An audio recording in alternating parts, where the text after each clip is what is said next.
All right, so Dean with I Buy Cool Stuff. So we're out here getting ready for deer camp, and we've got our heaters out and we're getting things ready.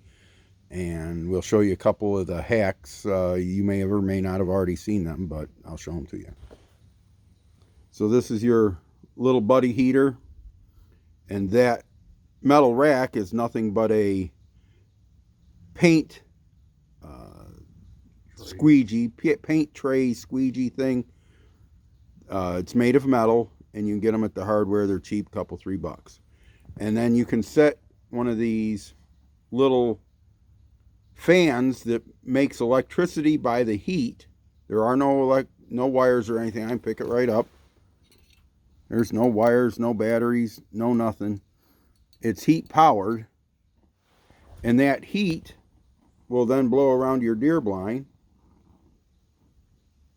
and help keep you warm. Keep it from just being in one place, the heat. So,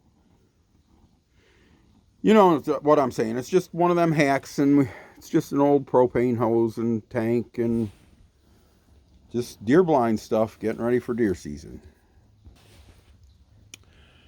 So, like, subscribe, comment, and like I always say, God bless you and God bless America.